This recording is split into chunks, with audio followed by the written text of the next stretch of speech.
Hi guys, আমি late Latif চলে আসলাম আপনাদের জন্য আজকে একটা ভিডিও নিয়ে। তিরিং বিরিং রান্না চ্যানেলে আপনাদের সবাইকে স্বাগতম এবং মিনি কিচেন বাই বাবুনি ইউটিউব চ্যানেলে সবাইকে জানাই অনেক স্বাগতম। আজকে আমি নিয়ে আসছি সুস্বাস্থ্যকর খাবার। আজকের খাবার হলো সবজি। সবজি বলতে কি, আমি একটু সিম আলু আর টমেটো দিয়ে একটা সবজি রান্না করছি, তো এটাই আপনাদের সাথে শেয়ার করব। প্রথমে কড়াইতে দিয়ে দিলাম অনেকগুলি তেল। অনেক তেল দিয়ে দিব না, প্রথমে আগে কি করবো, কড়াইয়ের মধ্যে যে তেলটা আছে না, সেই তেলটা একটু শুকিয়ে নেব। তারপর আমি 3 টেবিল চামচ বা 4 টেবিল চামচ বা 5 টেবিল চামচ সয়াবিন তেল দিয়ে দিলাম। কোনটাতে, ওই চামচটাতে, যেটা ছোট চামচ। তারপর পেঁয়াজ দিয়ে দেবো, তারপর কাঁচামরিচ দিয়ে দেবো। কাঁচামরিচ দেওয়ার পর একটু ভালো করে ভাজাভাজি করব। যখন ভাজাভাজি করব, করতেই থাকবো। আর এই কড়াইতে রান্না করতে কি যে অসুবিধা, আমি বলে বোঝাতে পারবো না।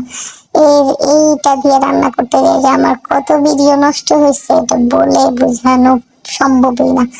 যাই হোক, আমি একটু 1 চিমটি লবণ দিয়ে দিলাম, যেন একটু ভালো করে ভাজাভাজি হয় আর কি। আমি ভালো করে একটু ভাজাভাজি করে নিচ্ছি। আর আমি যেহেতু লেট লতিফ, একটু লেট ভাবে ভিডিও দিই, আসলে গুছাতে অবস্থা কাহিল হয়ে যায়। সংসারে অনেক কাজ থাকে, সেজন্য নাকি যাই না, নাকি নিজেই আলসামো লাগে। যাই হোক, একটু হলুদ গুঁড়া দিয়ে দিলাম। হলুদ দিব, আর মরিচ দিব কিনা জানি না, না মরিচ দিব না, কারণ সবজিতে আমি মরিচ দিই না। তো আমি এখন ভালো করে একটু কষিয়ে নিব, আর কষাতে যতক্ষণ কষানো যায় আর কি।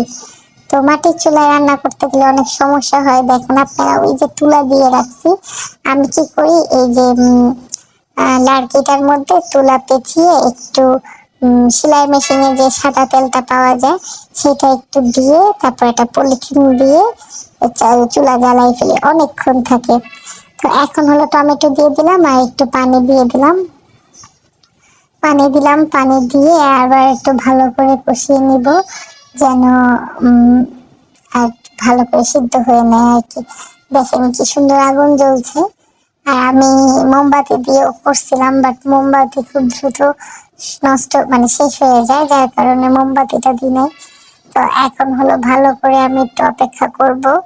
তো যারা আমার ফেসবুক পেজে, আমাদের তিরিং বিরিং রান্না পেজটাতে লাইক ফলো দিয়ে রাখছেন, তাদেরকে তো অনেক বেশি ভালোবাসা। আসলে আমি সবার মতন এত ভালো ভিডিও দিতে পারি না, তো এটার জন্য আমি দুঃখিত।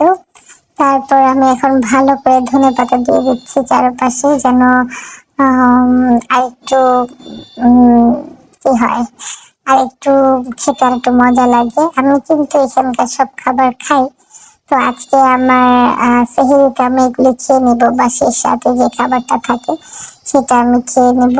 তো এখন আমি ভালো করে, আমার সবজি শেষ হয়ে গেছে রান্না করা, এখন আমি নামিয়ে পরিবেশনা করব। ছোট্ট একটা বাটি নিয়ে নিয়েছি, এগুলি আমি আড়ং থেকে কিনছিলাম অনেক আগে, যখন আমার রান্নার চ্যানেল ছিল, আমি রান্নার ভিডিও আপলোড করতাম যখন বড় বড়, তখন।